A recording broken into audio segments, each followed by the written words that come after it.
projet ou programme de développement au Sénégal doit faire l'objet d'une évaluation d'impact sur l'environnement. Cela édifie l'administration, les partenaires techniques et financiers sur la faisabilité du projet. C'est des procédures qui sont encadrées et qui permettent un peu à ces porteurs de projets de pouvoir être accompagnés par l'administration, qui a, en l'occurrence le ministère de l'Environnement, qui a agréé des bureaux et des consultants pour pouvoir faire ces études. Tout projet ou programme de développement doit faire l'objet d'une évaluation d'impact sur l'environnement. Et ça permet à l'administration d'être édifiée sur la faisabilité de ce projet et de pouvoir également accompagner la mise en œuvre de ce projet à travers des mesures d'atténuation, comme on a l'habitude de le dire, qui permettent de renforcer la performance environnementale de ce projet. Et à l'image de l'ensemble des autres projets des secteurs d'activité concernés, les ouvrages électriques également sont régis par ces dispositions réglementaires qui permettent à la Sénélec de pouvoir, dans sa planification d'amont, d'intégrer vraiment cette dimension de conformité environnementale pour rendre beaucoup plus efficace vraiment l'activité de production, de distribution, mais également de commercialisation de l'électricité. Au Sénégal, l'extension des réseaux de transport et de distribution d'électricité, plus particulièrement la réalisation de grands projets sur l'ensemble du territoire, ont coïncidé avec des exigences très fortes en matière de performance environnementale et sociale. Ainsi, pour répondre à ces préoccupations, l'État du Sénégal, à travers le Code de l'environnement et les textes associés, vise à mieux protéger l'environnement. Une démarche dans laquelle s'inscrit Sénélec dans le cadre de son programme Accès universel à l'électricité.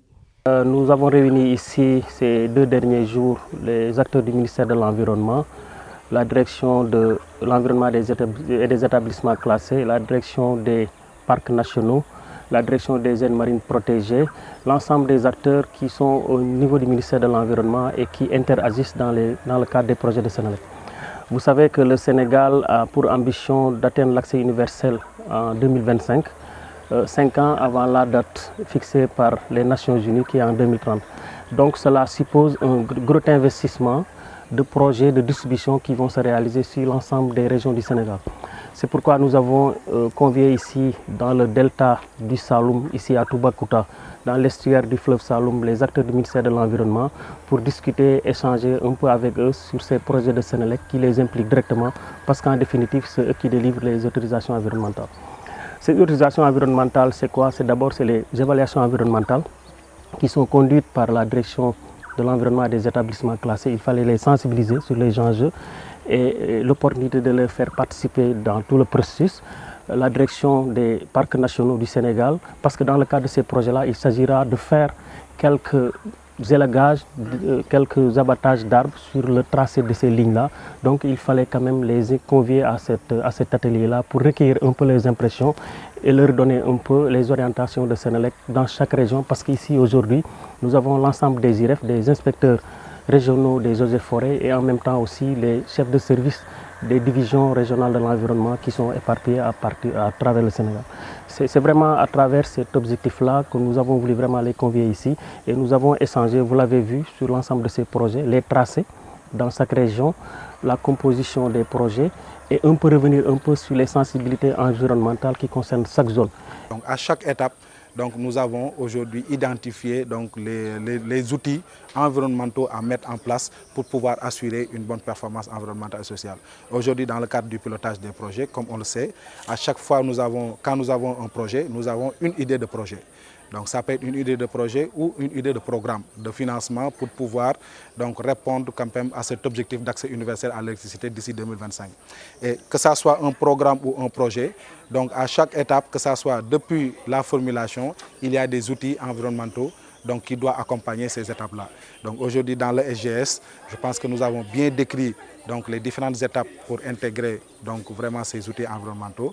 Et aujourd'hui, tous les projets depuis les phases à partir des phases APS et APD. Donc je pense que les études d'impact environnementaux et les plans d'action et de réinstallation à réaliser donc, sont vraiment des informations très pertinentes pour pouvoir affiner davantage donc, le projet pour la finalisation ou la réalisation et la stabilisation du dossier d'appel d'offres en vue d'intégrer tous les résultats des études d'impact environnementaux et sociaux dans le dossier d'appel d'offres pour le recrutement de l'entreprise.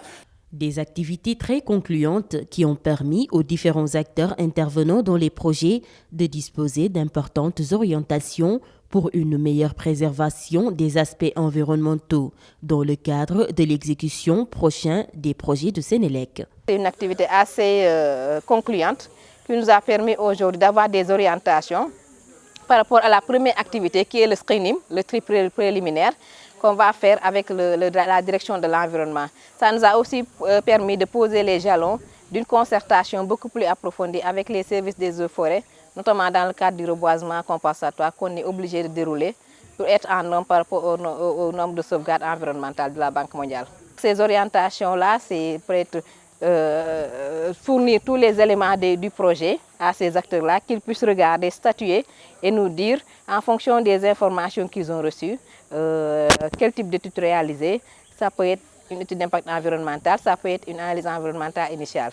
Donc ces orientations, nous allons les suivre à la lettre et peut-être d'ici la semaine prochaine, on pourra obtenir le résultat escompté. Ça a été un moment fort qui a permis vraiment à toutes les parties prenantes de vraiment discuter et de voir comment mettre cela, comme je l'ai dit, dans le respect de toutes les dispositions environnementales. Et ça a permis de partager sur les différents projets de Sénélec, mais également sur les différentes procédures et dispositions législatives et réglementaires en matière forestière, mais également en matière d'évaluation environnementale. Ça a permis de partager, mais également d'harmoniser les positions et d'éclairer la lanterne des chefs de projet sur les procédures à suivre pour améliorer la mise en œuvre de ces projets et faciliter le dégagement des tracés. Parce que vous savez, toutes les lignes traversent des zones boisées, que ce soit dans le domaine classé ou bien dans le domaine relevant de la compétence des collectivités territoriales. Et ça, ces échanges ont permis de dire à la Sénélec, voilà la procédure à suivre, voilà ce qu'il faut pour améliorer cette collaboration et minimiser également les impacts liés à l'environnement, parce que le déboisement, si ce n'est pas remplacé, si ce n'est pas compensé,